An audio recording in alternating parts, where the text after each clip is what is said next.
Should I get this for a nice summer outfit? Let me see. For a nice summer outfit. What are we looking at here? Yeah, man, I think you'd look pretty good in this, dude. Why not?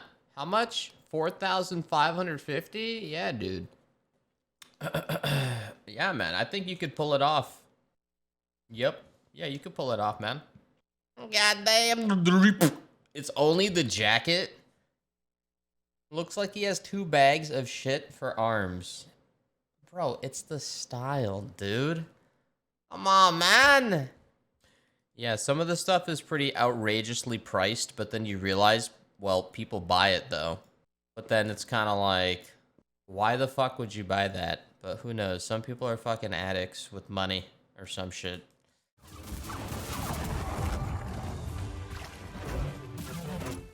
Early on playing Star Wars Jedi Survivor, I'm made aware of how different a game this is. I came across a sleeping Biomore, and thanks to Cal's new Force Confusion ability, I'm able to influence the beast for a short time. Force Confusion? Nearby enemies. Rising from its slumber, the creature spews out an unpleasant brown gunk all over the unfortunate fellows nearby. The sludge-spouting animal makes quick work of the stormtroopers for me, but it's not long before the effects will wear off, and I'm its next target, so I better leave. Every movement from Cal feels more fluid.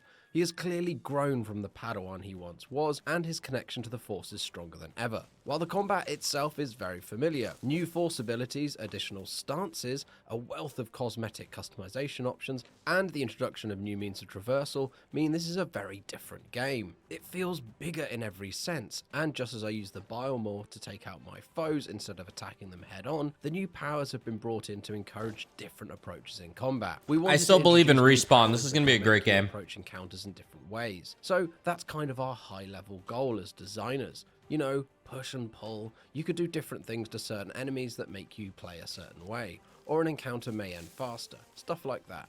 So more agency for the player to approach encounters. It is. It looks like the same ways. game, just like bigger. It was kind of always the goal, and more expanded. And see what power works. Kind of like what all sequels do. Work with Lucasfilm and make sure it feels authentic where it can, says design director Jason DeHarris. My time with Star Wars Jedi Survivor begins an hour into the adventure on the planet of Kobo, after the Mantis crashes. From the off, this planet feels much bigger than anything I've explored. It's rare you see a sequel like Risk of Rain to Risk of Rain 2. Survivor still retains the Metroidvania style setup of old, with blocked paths that you must navigate or puzzle your way through, but it's vastly more open.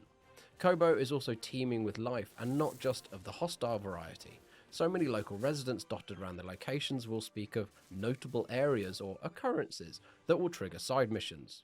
I set out to find ship parts, but it's the mention of one familiar name that sends my excitement soaring. Grease. The lovable 4-arm pilot now owns a cantina on Kobo, and nothing motivates me more than the prospect of a reunion. So as keen as I am to see Grease again, there are happy distractions along the way, and you're always rewarded for doing so, be that by the way of neon cosmetics, force echoes, or force tears. Just like Fallen Order, it's always hard to tear yourself away from the exploration, but it's even harder in this game since the planet has so much more to offer. Not only that, but the expanded means of traversal brings freshness to exploration. Now that Cal has restored his abilities, he's more agile and can make use of new ways to reach areas. The Ascension Cable grappling hook, for instance, is a welcome addition that zips across walls and latches onto vines to be climbed. Cal can also now wall jump between tight spaces to access higher platforms, and I occasionally found myself climbing across ceilings. The ability to tame creatures the wall jump looks a little awkward. Addition, He just like with the somehow attaches to the wall. Distances on land, and the flying belter that lets me glide through the air. To aid the sense of fluidity, you can now fast travel from meditation points. Finally! As DeHarris explains, making Cal feel You know, I like the pacing of the first game and how open it was. I hope this game isn't... I don't really like when devs make something, the world bigger, just to make it bigger. Because it's like a sequel or some shit. The first game had like a perfect amount of planet exploration. It was way more linear, sure, but like... it was already good in that aspect. I hope it's not like, oh, the planets are fucking huge now. Go over here and check out a group of mobs. Or go over here to do a fucking puzzle off in the distance. Like, every planet is just way bigger. More content isn't always better. In terms of combat and traversal was something the team were eager to A bring sequel to to the experience expand of your world Survivor, to give along with more additional isn't lightsaber always stances, like of which there are 5 in total. fun. The twin stance was something we always wanted to do in the first game, but we had to cut it for time. So obviously that was one of the first things we worked on to flesh it out. And then from there, we kind of had our 3 stances. And then we kind of say, okay, where do we want to go with the other 2? And that's kind of what was the driving force behind that. So for game design and gameplay, make Cal feel better in traversal and combat. While the improvements and new features in combat and traversal definitely excite me, the characters and the bonds they share continue to be the biggest draw for me. Once I finally find my way to Grease's Cantina in the town of Rambler's Reach, the saloon is full of its regulars who can all be interacted with, which just makes everything come to life with so much character. Of course, it's not complete until Grease finally enters the picture, and just as it's This guy really likes Grease. it really feels like I'm seeing an old friend again. The relationship between the pair and the conversations they share continue to be highlights, just as they were in Fallen Order. What's most interesting though is that my presence in Rambler's Reach actually has an effect on the town, with new shops and activities opening up as a result. As I discover, Survival will see you encounter different outposts that you can influence by recruiting residents around the locations to come and assist your journey. I don't get to see too much of this new feature, but I love the idea of having a direct effect on the places I visit as Cal, and with the chance to open up new elements in the outpost, there's added incentive to do more. When my session came to an end, I didn't want to stop playing Star Wars Jedi Survivor, which I think says it all. There is so much to do and see, so many new things to discover, and yet, with so many features returning, I felt right at home in this follow-up to Fallen Order. The wealth of new features, quality of life improvements, new narrative stakes make everything feel bigger and better, as an experience that builds on just about everything that came before. It's clear Respawn is striving to make this a Star Wars adventure anybody can enjoy. So what are you most looking forward to now that you've seen a bit more of Star Wars Jedi Survivor? Let us know in the comments below. Take a look at that view. Is that a giant crater? Wow. I got it so easy. Guard the cliff, crush the locals, look at the scenery. Nobody's getting past me, not without a blaster hole in him. I wonder if I'll get promoted for doing such a good job. Then I'll get the other droids to guard the cliff. Oh, but then I won't see the scenery. Now that's a dilemma.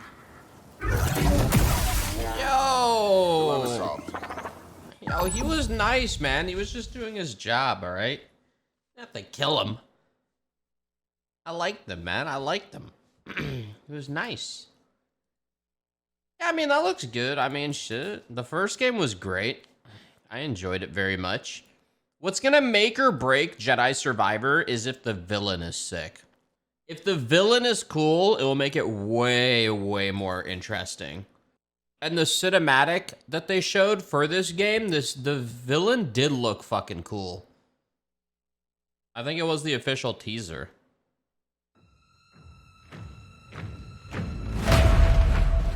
So the teaser looks like they potentially show the villain off, and then who's the guy in the tube?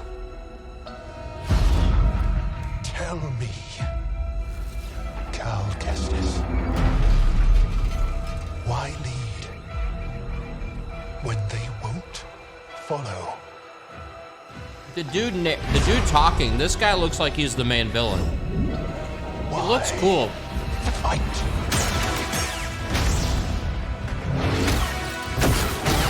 When you can't win, what is your next move, This dude, Jedi?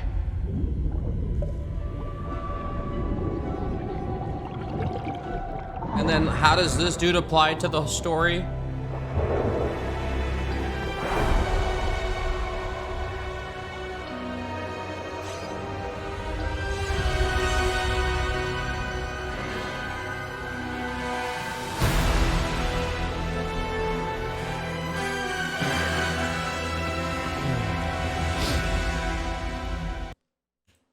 That was Raiden from Metal Gear Solid. Could be. Yeah, I don't know. I think that the villain looks sick, so that kind of gives the game a bit more legitimacy. Cyberpunk 2077 ray tracing overdrive. Let me see this. Some people have asked me if I was gonna come back to the game to check out this ray tracing. You're telling me now they've cranked up the ray tracing even further.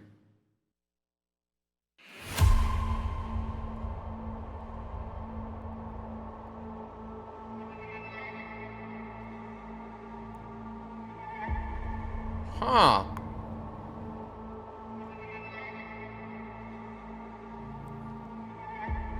Okay. Okay, okay.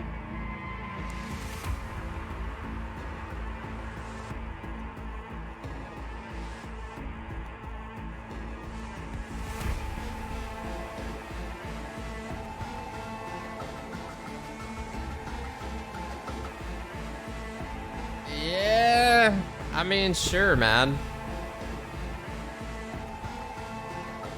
I mean, that's a big difference right there. Yeah. 16 FPS.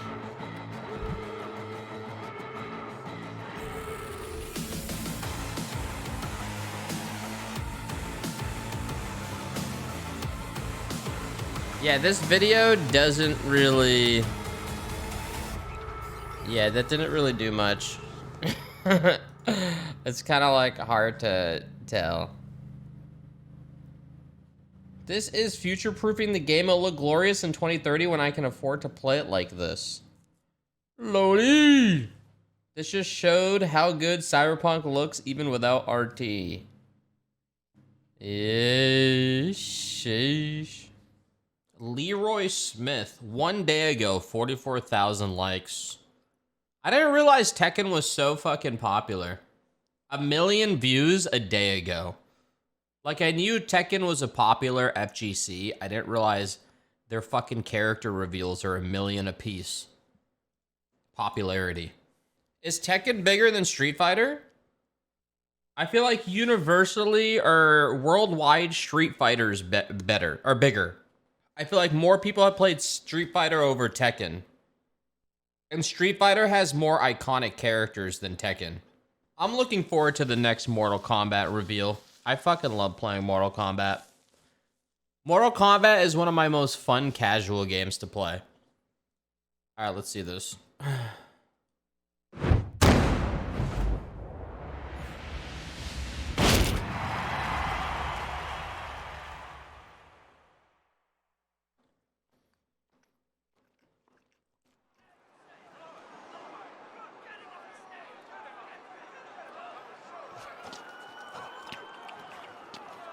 Time to take I remember out the this guy. trash. Get ready for the next battle. Tekken 8. New challenger. Leroy Smith.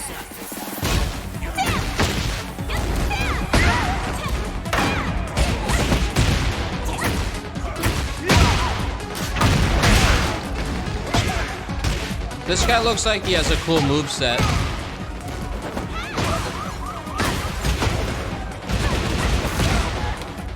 The fists reveal the fighter.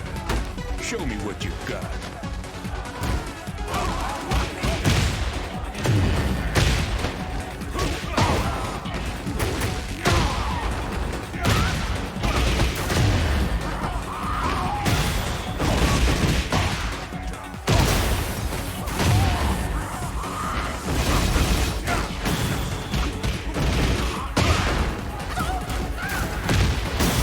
He looks satisfying to play.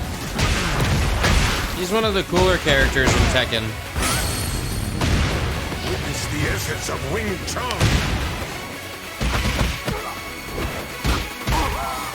Like steel. Strike. Bam! Accept all. Chase none.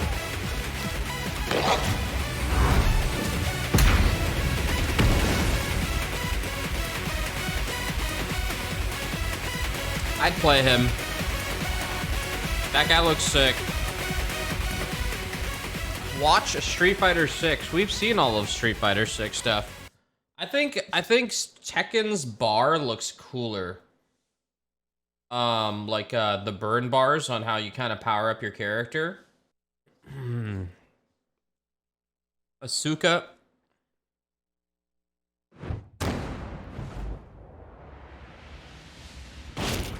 Yeah, the heat mechanic. I gotta get the heat mechanic in my hands to see how it flows.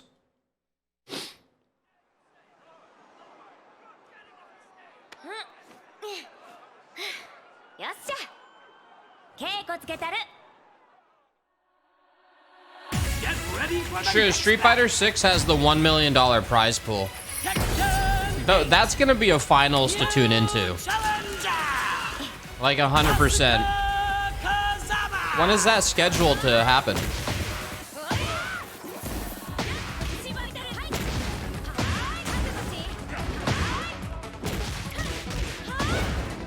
2024? I guess that makes sense. 手加減いらんで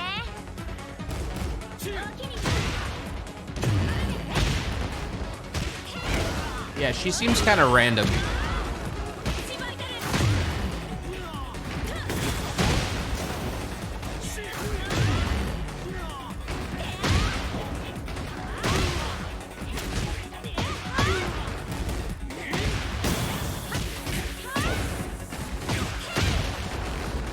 I'm assuming PC and console are gonna have crossplay, right?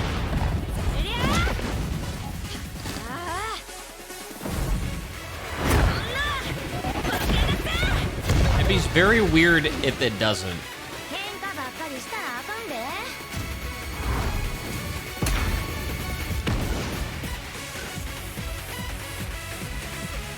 Yeah, the other guy looked cooler. Yeah, hopefully they do like a demo for this game. I'd totally play a fucking demo, just see how the mechanics work and shit.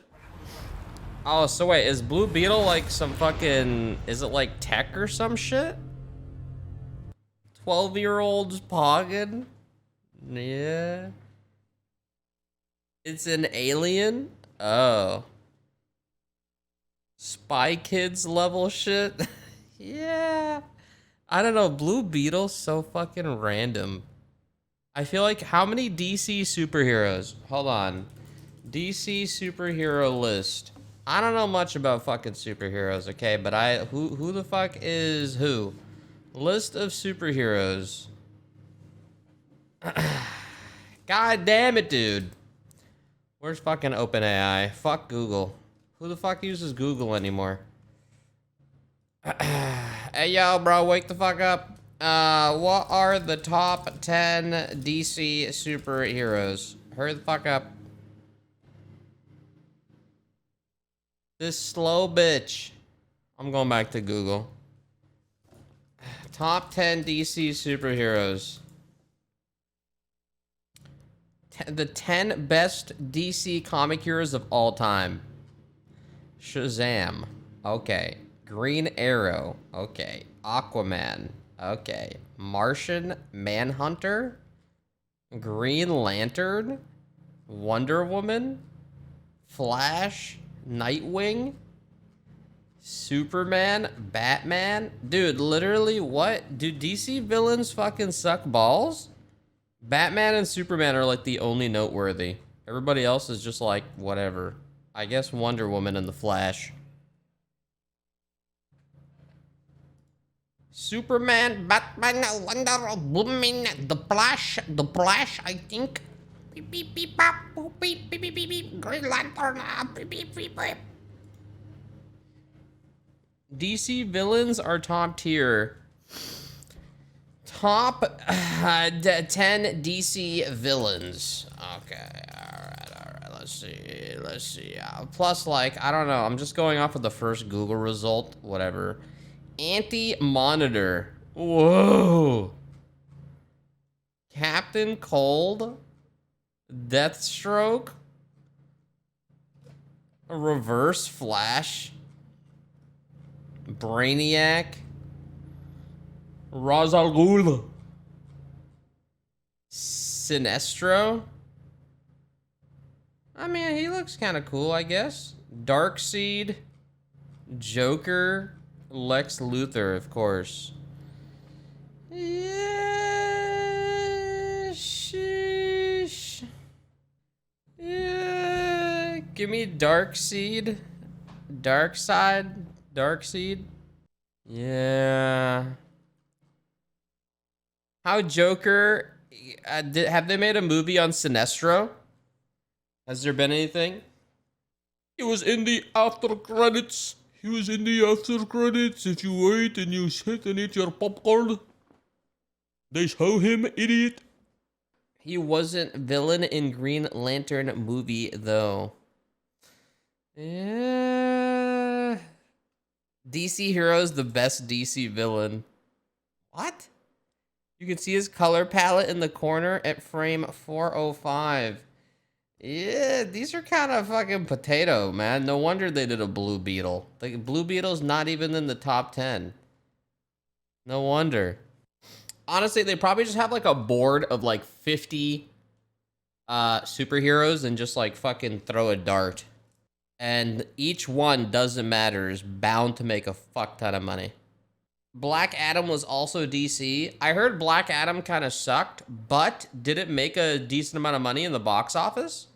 Really? It was horrible. Did it actually flop, or are you guys saying that? Budget 190 to 260 million, box office 393 million. So that's actually pretty solid. I don't know, they're always project making a shit ton, but I mean, damn. I feel like if you're making past your budget, that's not a flop. You read that wrong. It's without marketing costs. New Overwatch hero came out? Who? New hero gameplay. Oh my god, dude. Overwatch? Press the attack! A little care always helps. Don't give up. This is our fight to win.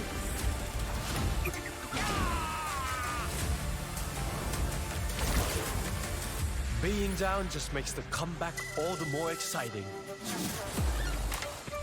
Let's perk you up. Oh, it's a healer? You're blossoming.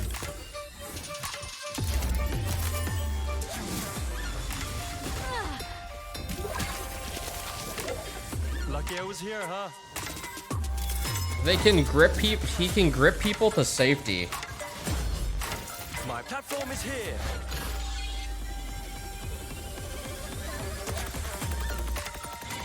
Weird. Hand forward. Shall we do this together? Leave this to me. Life unbridled. His ult, he fucking spawns a tree?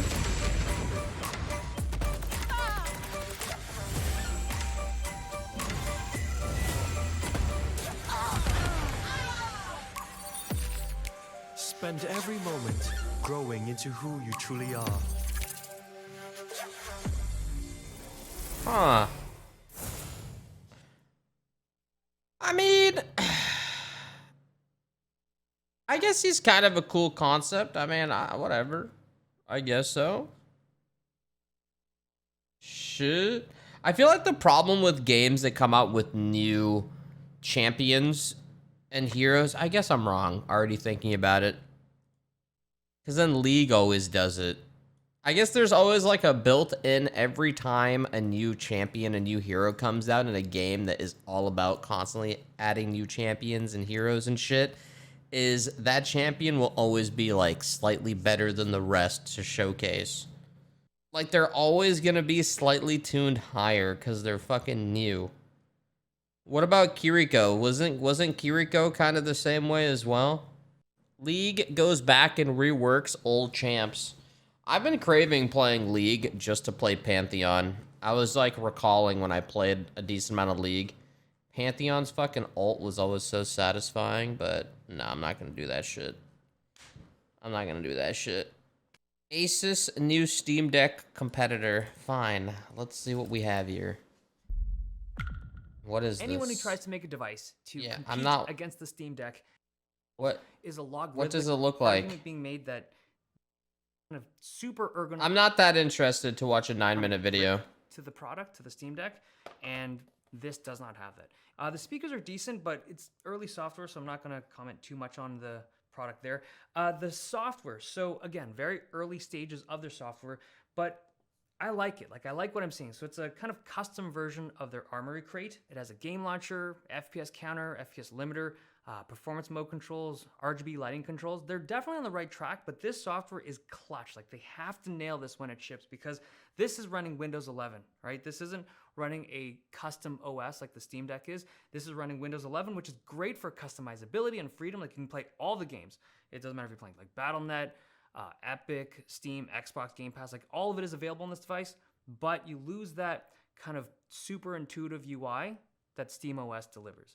Up top, you got a headphone jack, a fast micro SD, your volume controls, fingerprint sensor, as well as a connection port to Asus's external GPU product, the XG Mobile. So you can dock this and connect it up to their external GPU, and you now have a super powerful console.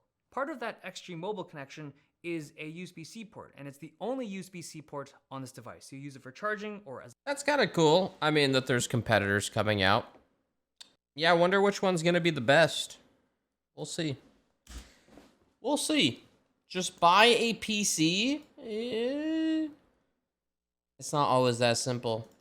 120 hertz? Goddamn. TLDR comparison.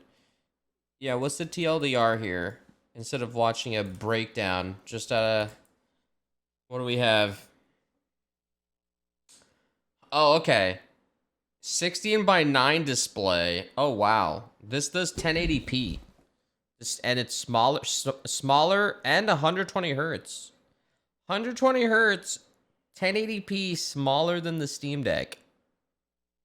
But what's inside of it? Does that mean the hardware is better in the ROG Ally? Twice as powerful according to Asus. Yeah, what's the TLDR on the fucking hardware? Come on, man. Better than my PC? Top right? Nah. A customized Ryzen APU from AMD and it's running on Windows 11. I kind of don't mind the fact that it's running on Windows 11. I know he said that the SteamOS is more intuitive, but if I can literally just use Windows Tiny on this device to then load up my games, I mean, Windows itself is intuitive. And one of these converts to a mouse and you can just move the pointer around. SteamOS, you still got to get used to the fact... Like, SteamOS is easy to use, but if you're just on Windows 11 and you can open up fucking Steam, it's pretty easy. And this would make it so you don't have to do weird shit in order to run BNet on the Steam Deck. Steam Deck, you have to, like, download a hero launcher, get Epic, get BNet, and it seems kind of weird trying to get BNet to work, and it shittily works, even though sometimes it doesn't. If this is just straight Windows 11, get all the launchers, like, I think it's way easier. I guess the biggest part is you can use these as, like, touchpads and stuff for some games, which the ROG doesn't have. This is, like, purely for controller games. It has 2 B buttons. It does look like it has 2 B buttons, but that's an A. Having just got the deck, I'd still pick the Linux OS over Windows right now. Yeah, but at the end of the day, if this one runs games better, 1080p and 120 hertz, and I wonder if it's cheaper, but it's probably not. I feel like everything ROG is going to be way more expensive. But, like, you're literally... They, like, beef it up. It's to be expected. It's not a surprise.